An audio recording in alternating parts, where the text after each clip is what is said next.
আসসালামু আলাইকুম। বর্তমানে বাংলাদেশের একটা জরিপে দেখা গেছে যে নতুন যে রাজনৈতিক দলগুলো আছে তারা 34% ভোট পাওয়ার সম্ভাবনা, আর বিএনপি 21%, জামাত 40% বাংলাদেশে ভোট পাওয়ার সম্ভাবনা বেশি দেখা যাচ্ছে। মানে জরিপটা চালাইছে আপনার 8,000 মানুষের উপরে জরিপটা চালাইছে সারা বাংলাদেশে, মানে নিম্ন শ্রেণীর থেকে একেবারে উচ্চ পর্যায়ে এই জরিপটা চালানো হয়েছে 8,000 মানুষের উপরে। এতে বাংলাদেশ জামাত ইসলাম 40% ভোট পাওয়ার সম্ভাবনা, 34% নতুন রাজনৈতিক যে দল তারা ভোট পাওয়ার সম্ভাবনা, আর বিএনপি 21%। তো বোঝাই যাচ্ছে এখানে বিএনপির ভোট আসলে কমতে শুরু করেছে। ঠিক আছে, বিএনপিকে মানুষ পছন্দ করে না, কারণ তারাও আওয়ামী লীগের মতনই ফ্যাসিবাদী, তারাও স্বৈরা শাসন।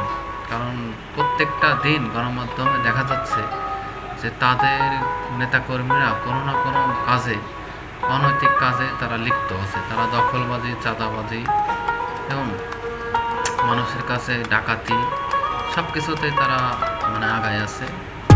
তো এতে বোঝা যাচ্ছে এই জরিপে আপনার জামাত ইসলাম, বাংলাদেশ জামাত ইসলামই মানে আগায় আছে।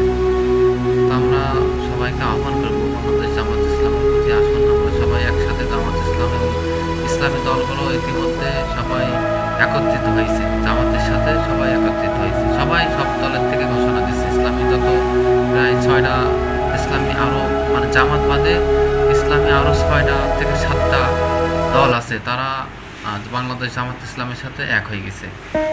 তো আলহামদুলিল্লাহ বাংলাদেশ জামাত ইসলাম এখন একটা শক্তিশালী দল, একটা ভারী দল, এবং জরিপের মাধ্যমে দেখা গেছে বাংলাদেশে জামাত ইসলামী আগায় আছে। ঠিক আছে, তারপরে নতুন যেসব ছাত্রদের যে নতুন একটা দল করা হয়েছে, আরও অন্য নতুন দল আছে, বিভিন্নরের ট্রাক মার্কা দল আছে, সব মিলিয়ে এখন বাংলাদেশ জামাত ইসলাম আগায় আছে, আর বিএনপি 21% ভোট পাওয়ার সম্ভাবনা আছে।